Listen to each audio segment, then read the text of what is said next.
If creativity were simply about making things, we would stop at the craft table.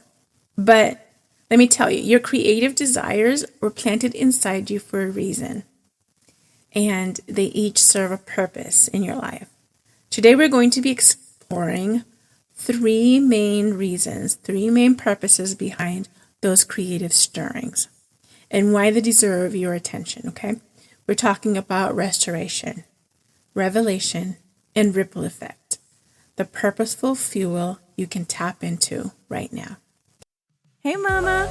Welcome to the Creative Mama's Journey, the podcast for mamas who are ready to stop ignoring their creativity and start using it to fuel their joy, purpose, and even income if that's your choice. Now, I'm your host, Christine, your creative specialist, fellow mama, and your no-fluff guide to rediscovering what lights you up. Now, we'll be talking about real life, real struggles, and real strategies to help you silence the doubt, make space for yourself, and turn your creative ideas into reality without the mom guilt. So let's do this. Come on. If creativity were simply about making things, we would stop at the craft table. But let me tell you, your creative desires were planted inside you for a reason, and they each serve a purpose in your life. Today, we're going to be exploring three main reasons, three main purposes behind those creative stirrings and why they deserve your attention, okay?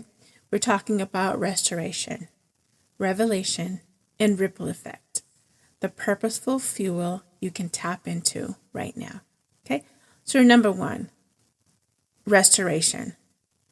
Now let's start where most of us need it most, okay? We want to restore our souls, your mind, our minds, our bodies, because we've carried decades, years of expectations, of stress, of demands. And what happens is creativity comes back in and fills us back up, okay? It restores the missing parts. It restores the dented parts. It soothes all those stressed areas. That brings you back into another reason why creativity, bringing that back in, is an excellent source as a stress reliever. Even something as simple as sketching lowers your cortisol. Now, this is chemistry, because once you're doing something fun, you're doing something that you enjoy, you get a shot of dopamine. Now that counteracts the cortisol. I mean, I'm not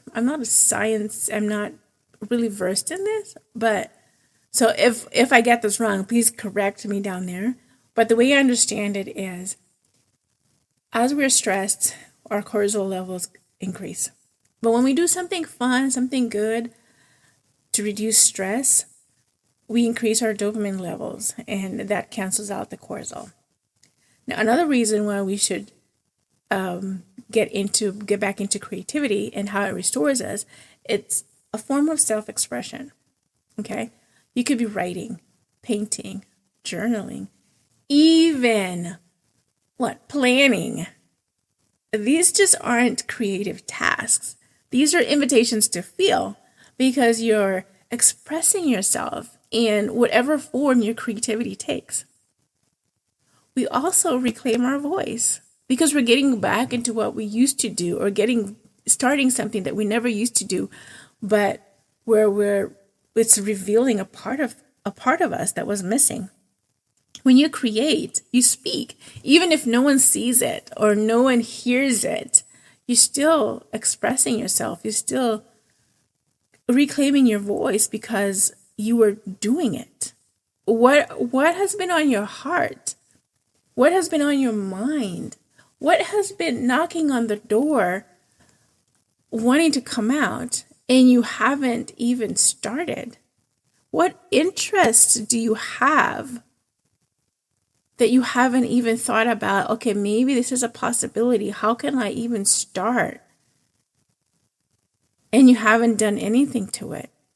You need to wake up and reclaim your voice. You need to wake up and tap into that form of self-expression, because that's going to be of a great benefit. Now, let me tell you something funny.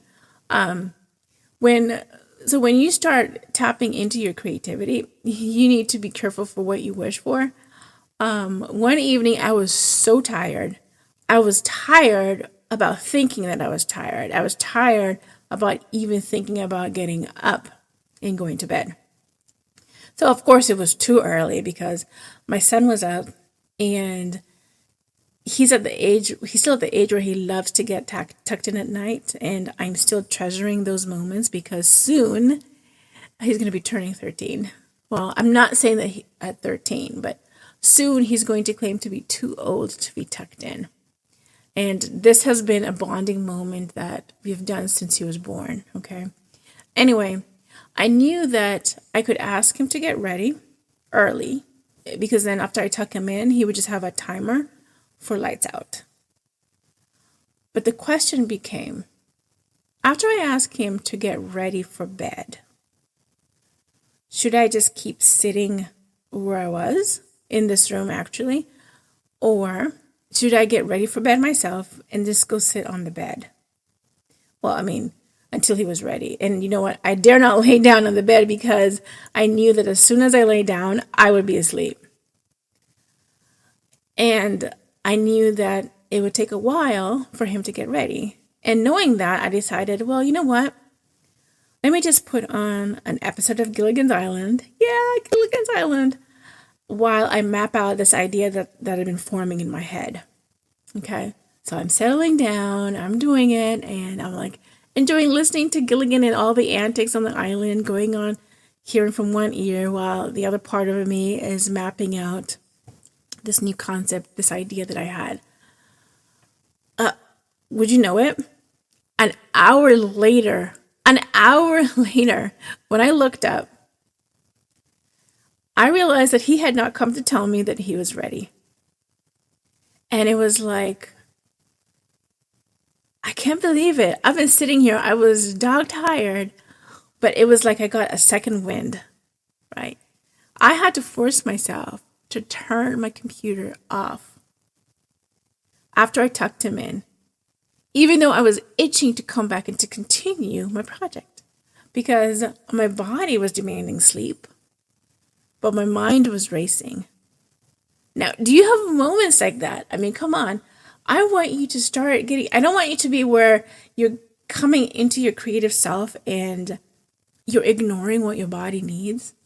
But I want it to be where you're tapping into that creative part of yourself that you're itching to continue doing. You're itching to create. You're itching to do it, to do whatever form your creativity takes.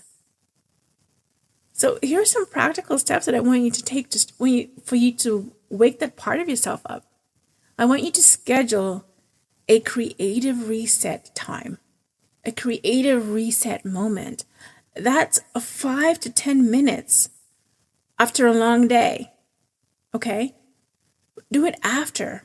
And then I want you to refrain your mind to think about, okay, I'm not just tired and I want to sit here and not do anything.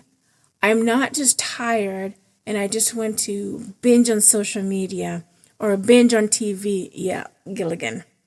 But I want you to think about, it's not alone time. It's not, oh, me, dear me time. It's not, oh, thinking I'm tired time. But I want you to reframe it as soul time. Okay? And I want you to start with prompts, if that's what it takes. Think of a prompt and say, okay, like it could be, I want to draw a cat today. Or I want to draw one flower today. You don't have to be an artist. It doesn't even have to be drawing. Just think of something simple that you want to, while you're tired, at the end of the day, just sit there and do one tiny thing, even if it is drawing up plans for your project, drawing up plans for your next event, coming up with a recipe, or even, this is a good one, thinking back to what you have in the fridge, planning like, okay, this is what I am going to cook the next day. Just draw it out, write it out. But like, okay, we have tomatoes. Okay, I can do this and that and that. There. I don't have to worry about thinking about what I'm making for dinner the next day. Come on. Just set a time, just a little bit of a time. Okay? And this is going to help you get past that hump of, I want to be creative, but I don't know how I'm going to creative. I want to be creative, but I am so tired that I cannot think about doing something creative. Even if it's at the end of the day when you're tired, and many of us just want to do nothing. Take a short time, 5 to 10 minutes, as I said, and change your mindset by reframing, instead of I'm so tired, to it's soul time. It's not alone time, it's me time. Start with a small prompt or with something short, something simple. And even if you're done and you want to keep on going, you know what? You can keep on going, but don't go at the expense of your body. Don't go at the expense of self-care. Okay? So, now, as you're doing this, I want you to ask yourself, what creative act has helped you feel more self-love? Okay? You can write it down. If you want to share, put it in the comments down below. But I want you to think about that. As we come to the second purpose, which is revelation. Second purpose, why I want to into. Now, creativity shows us about ourselves, or reveals more of ourselves to ourselves. Does that make sense? Let me rephrase it. It shows you yourself. Okay? It reveals more of who you are. It's not about creativity. It's not just about the creative part of you, but also about the discovery part. You're going through a period of self-discovery. Okay? And this could be ways in, like, curiosity. Try stuff that makes you feel, that awakens you. So you're tapping into that area of curiosity. You might love to work with yarn, like knit. But what if you got curious about, or I could not, instead of just knitting a blanket, what if I try to do a sweater or a hat? I don't know. I'm a hobby knittist, or however you want to call it. I knit for fun when I feel that I haven't done it. But tap into that element of curiosity when you're starting after. Because as you start to something or plan or tap into that part of yourself, you're going to want to learn. You're going to want to take it even further. You're going to want to enrich it. And all those are all within the curiosity ball, so to speak. Okay? And as you're pursuing curiosity, as you're pursuing self-discovery in your creative time, you're going to find that you're feeling more joy. And that adds to your creativity. How about with your identity and faith in yourself? Sometimes we remember who we are most when we're doing something that we love. Okay? So it could be, I remember when I used to, I don't know, help me with that idea.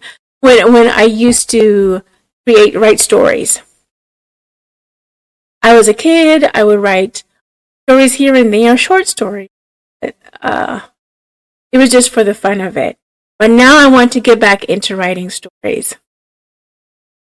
So you go and you look through if you have them saved, you look, or you remember what you wrote. And then you're like, I loved writing. I still love the idea of writing. I find myself rewriting scripts of shows that I watch. I find myself continuing on with stories that I read or movies that I watch. And now you're bringing back that part of you that was lost. Now you're bringing back your faith in yourself because you've not only identified what you used to do, you are now acknowledging that, oh, I can do it. I used to do it and I can do it. You're now having faith in yourself. Okay? Now I want you to try this.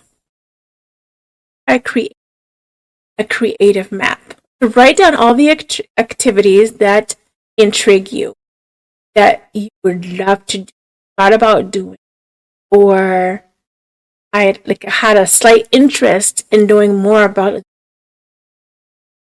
or something like that. Even if you haven't done them, okay, or even don't know how to do them, you don't even know how to start doing it. And I want you to start keeping track of them. So basically, you're going to be keeping a curiosity log. And I want you to try doing this for 1 week. Even if it means walking through your house and noticing what items, colors feel like to you, or how you would change things. How would you make something better? Let's start simple. Start with your house. Or let's try simpler. Let's make it even easier. The room that you love to hang out in. Just walk around. Evaluate the room.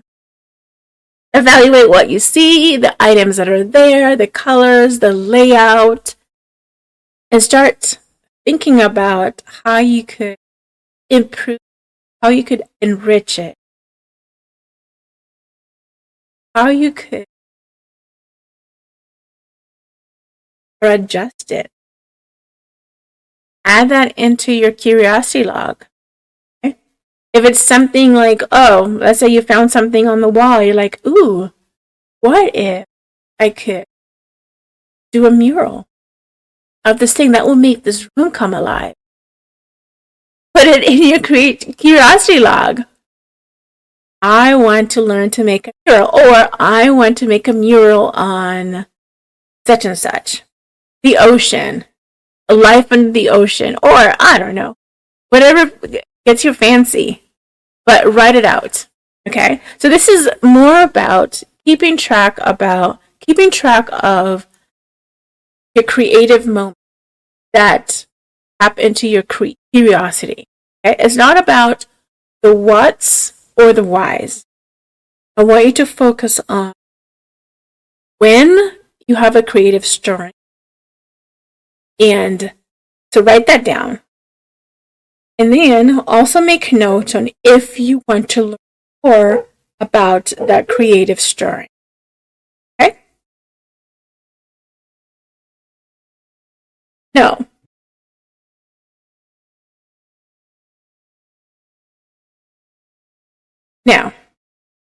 after you've done that, I want you to make note of what this creative adventure, this creating a curiosity log, what that revealed about yourself.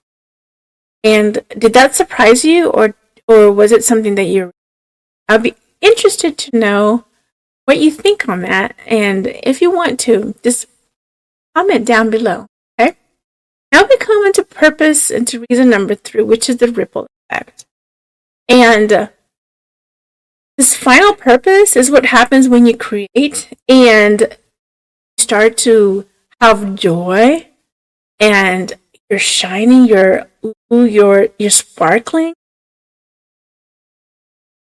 for lack of a better word, or vibrant. People can see what's going on. Okay? And that's a ripple effect, because you start by being creative, then you move on to doing, actually, no, you start with finding out what you want to do. Then you move on to actually doing it. And then, because you're doing it, your attitude has changed. You're less quick-tempered. You're easygoing. You're smiling more. You're laughing more. You're more joyful. Your outlook on life is much better. You're less stressed. You maybe hug your child more times than they're used to. But all that is now evident to all those in your life, to all those that come across you, especially those that know you, like your kids, your spouse, your friends, your family. Now, this will also be where you are being a role model, because you're showing them that, oh, mommy is being creative, and because she is being creative, she is more joyful, she's more happy, more positive. Okay, so we're showing our kids, when we're creative, we're showing our kids that it's okay to play, because come on, if you're creative, I mean, no, we're all creative, so let me rephrase it. If you were using your creativity because it brings you joy, because it makes you happy, because it makes you smile, you're playing. Come on. And because you're playing, your kids are seeing this. You're saying, oh, this play is fun. Mommy's passion and mommy's play, mommy's interests matter. And so that will actually show them that, oh, their interests, their passion, their hobbies, if it's hobbies, those can matter too. If they focus on them and if they work at them, because then there's less time for them to be. Yeah, I just stuck that in. But anyway, it's showing them we can use, that mommies can also use their interest as something that playful, or as something that gives. It's not that the misconception that we have nowadays, that kids have of their parents, especially of their moms, because we're so busy doing other things.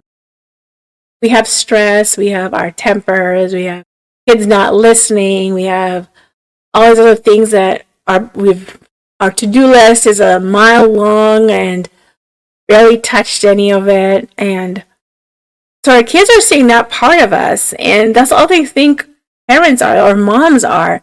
That, oh, my mom yelled today. Oh, that's normal. My mom yells every day.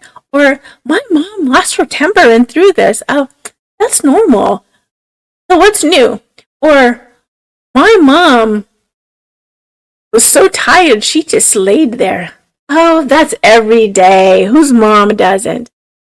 We want our kids to move away from that. We want our kids to be like, you know what my mom created? I even took a picture of it. I helped her mix the paint. I helped her measure. I helped her in the garden. I helped her create this recipe. I was her taste tester. I mean, you can go on and on and on. Just because we have shifted and started adding that creative part of ourselves into our daily lives. Granted, it may not be long, it may not be for long, it could be like even 5 minutes, but 5 minutes adds up. 5 minutes can be the time that has from you to change from a negative mindset to a positive mindset. Now your kid is going to be proud of you, sharing what you did, wanting to be involved, wanting to even pick up their interests, because you're like, well, if mommy can do all that, I can too. Oh, another ripple is building legacy. Because when you create, even if it's small, it leaves fingerprints. It leaves where, just as a case of role modeling, now your kid wants to do it. And because you're doing it, they want to do it. You're doing it, so on and so forth. Their kids will be doing it. And so you're building a legacy where you're telling your kids that it's okay to be creative. And You get so many benefits of being creative, of having that extra part, not extra, but tapping into that part of your life.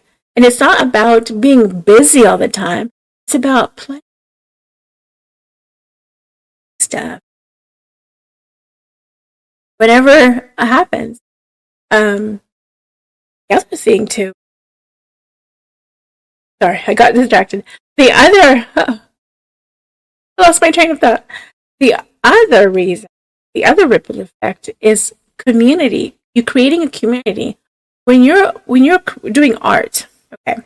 If your thing is painting, you go to the craft store. You're looking around at all these different things that, ooh, there's a new paint, or there's a new tool, or something new that's come up.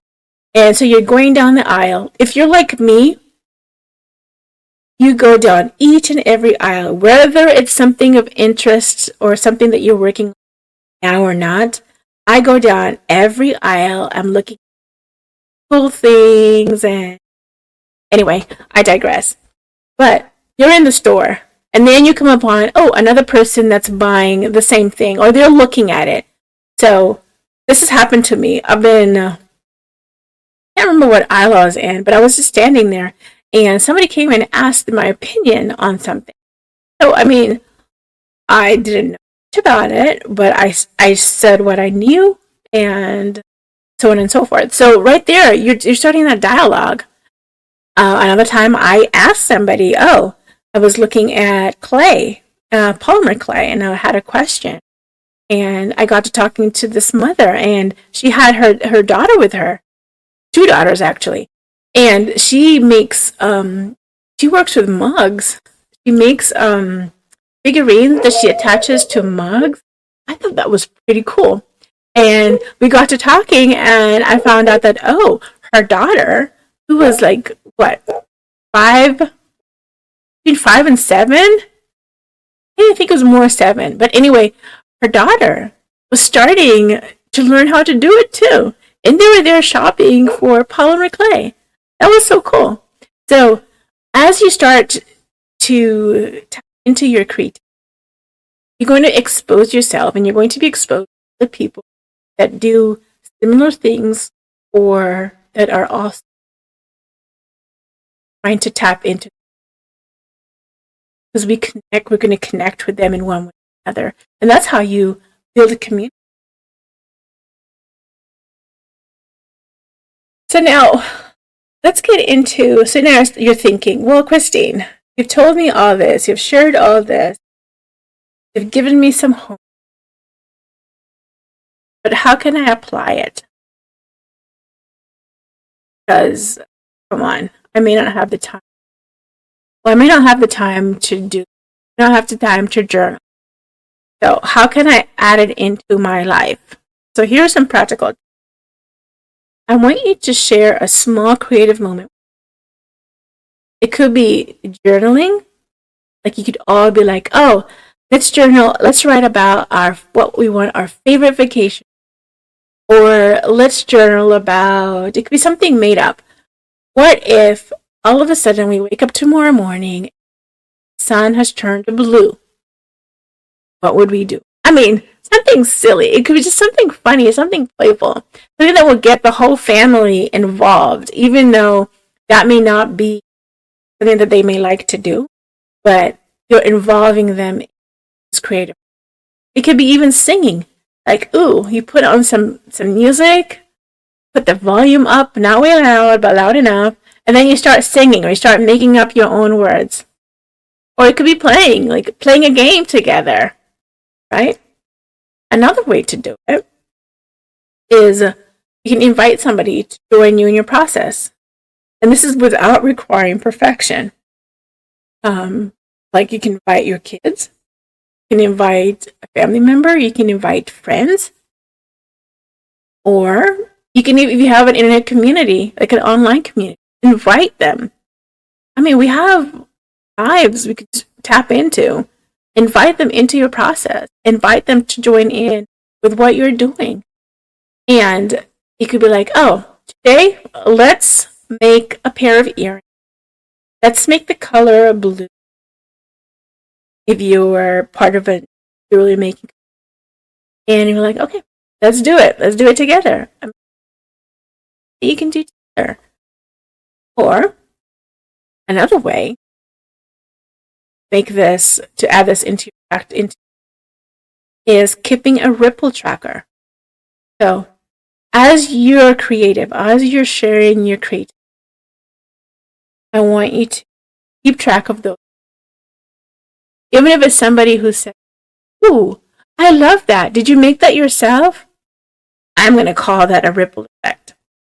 Okay? Because they're seeing what you did with joy, what you did because you want to do it.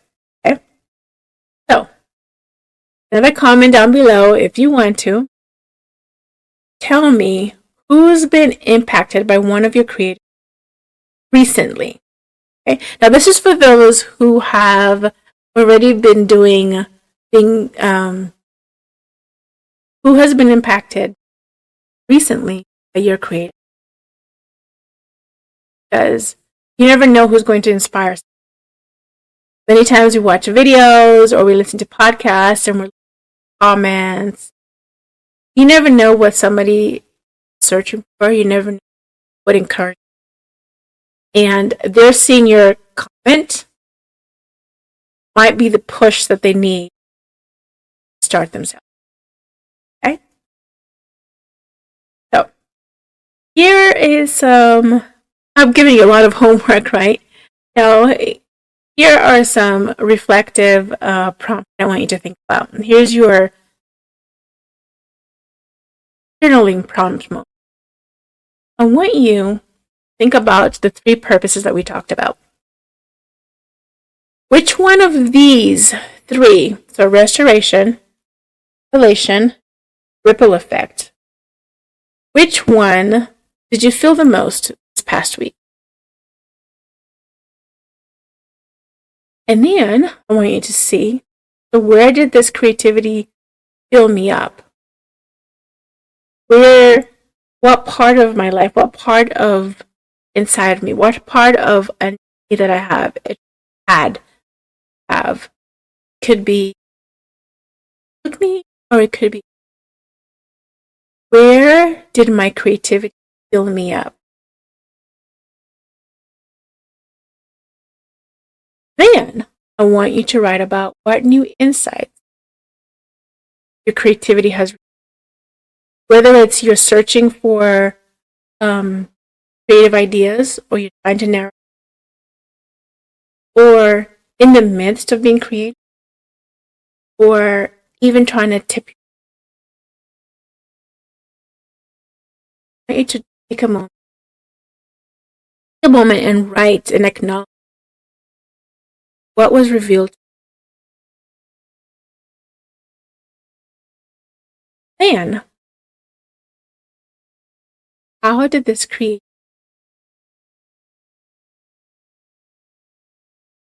Or if you don't know, how about this? How do you affect somebody? How do you want it to?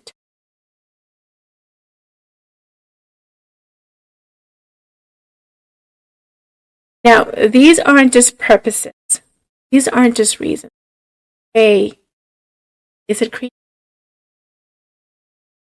And that change has a ripple effect outside. Whether or not anybody sees it, it's still going to have an outward. Mama, thanks for joining me on another episode of the Creative Mama's Journey.